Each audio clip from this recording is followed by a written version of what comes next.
India versus France के बीच match referee के whistle बजाते ही मैच शुरू हुआ। एक तरफ फ्रांस की टीम थी जो 2 साल पहले के वर्ल्ड कप में तीसरे नंबर पर थी, वहीं दूसरी ओर भारत था जिसने आज तक वर्ल्ड कप का एक मैच भी नहीं खेला था। फ्रांस के साथ साथ पूरी दुनिया को ये लगा कि ये मैच फ्रांस आसानी से जीत जाएगा। सिर्फ सवाल ये था कि आखिर कितने गोल से। पहले हाफ में दोनों टीमों ने एक बेहतरीन खेल दिखाया, जिसके चलते फर्स्ट हाफ का स्कोर 0-0 रहा। सेकंड हाफ में भारत ने एक आक्रामक शुरुआत की, जिसके चलते 71वें मिनट में पीके बनर्जी ने एक ऐसा शॉट मारा जिसे फ्रांस का गोलकीपर रोक न पाया और स्कोर हुआ भारत 1 फ्रांस 0। पलटवार की उम्मीद में फ्रांस ने कई शॉट मारे, पर भारत के डिफेंडरों ने फ्रांस की हर एक कोशिश नाकाम कर दी। गेम में भारत की मजबूती का अंदाजा इसी से लगाया जा सकता है कि फ्रांस लगातार गोल दागने की कोशिश कर रहा था और बहुत सारी कोशिश करने के बाद 82वें मिनट पर फ्रांस के स्ट्राइकर जेरार्ड कोइनकोन ने एक गोल दागा और इस गोल के साथ ही दोनों टीमों का स्कोर बराबर हो गया। स्कोर बराबर हुआ और मैच ड्रॉ हुआ। ये मैच था उस दौर का जिसे भारत के फुटबॉल का स्वर्णिम दौर कहा जाता है और इस दौर का दिल था उत्तराखंड। इससे पहले कि हम आपको आगे की स्टोरी बताएं, हम उन 2000 से ज्यादा लोगों का दिल से आभार जताते हैं जिन्होंने हमारे चैनल को सब्सक्राइब किया है। अब चलिए लेकर चलते हैं आपको फुटबॉल एरा में।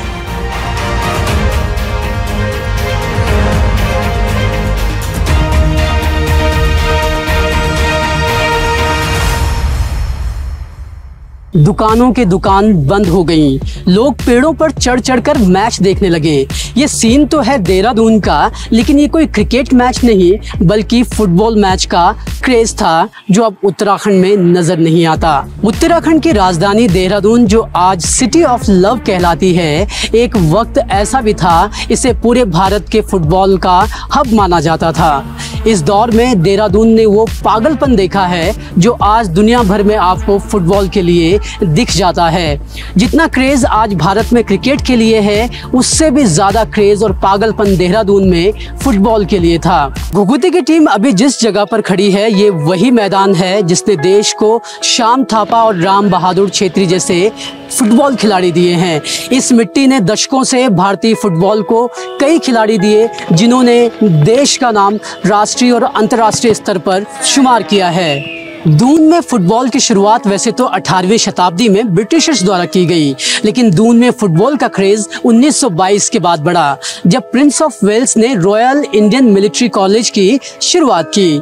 1937 आते आते दून घाटी में फुटबॉल इतना फेमस हो गया था कि इस खेल के लिए देहरादून डिस्ट्रिक्ट स्पोर्ट्स एसोसिएशन की स्थापना की गई।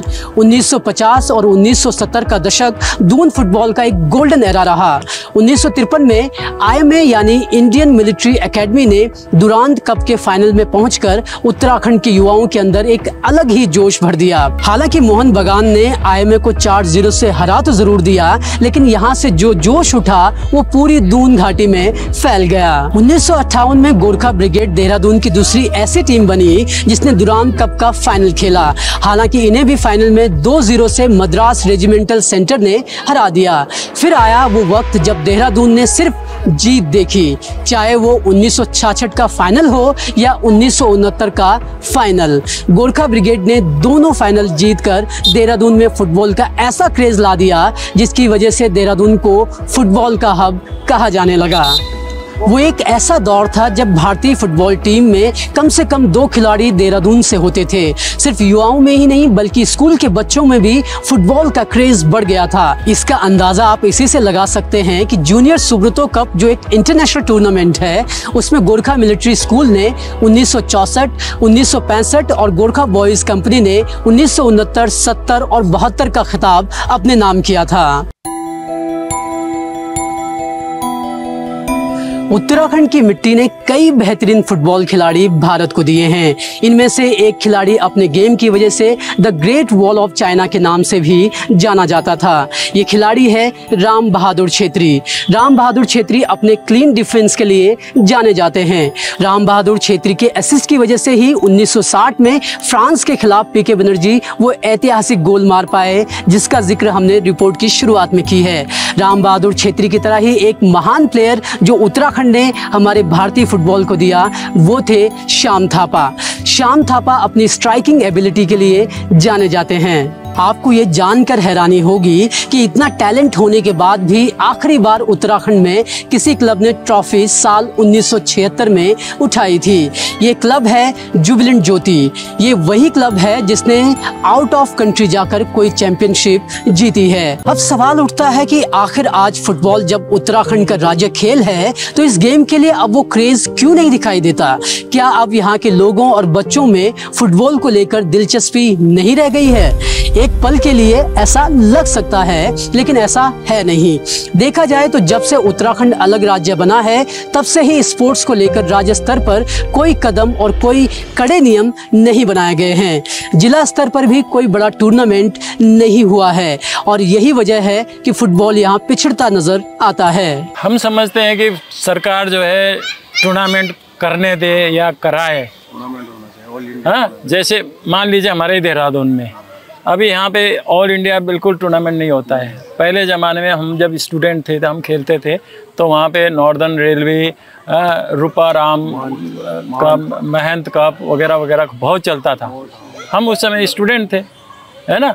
लेकिन उसके बाद आर्मी में जाने के बाद भी हम खेले। अब बिल्कुल ही टोटली ऑल इंडिया तो देहरादून में बंद ही हो गया है। सब जगह ऑल इंडिया सब जगह बंद हो गया है। देहरादून, दिल्ली में भी डूरन चलता था, वो भी अभी बंगाल जाता है कभी कहाँ। और DCM ख़त्म हो गया है। कलकत्ता में रोबर्ट्स कप ख़त्म हो गया है। बॉम्बे में कलकत्ता में लीग चलता है बस। IFA लीग ख़त्म हो गया है, एक लीग चलता है बस वहाँ।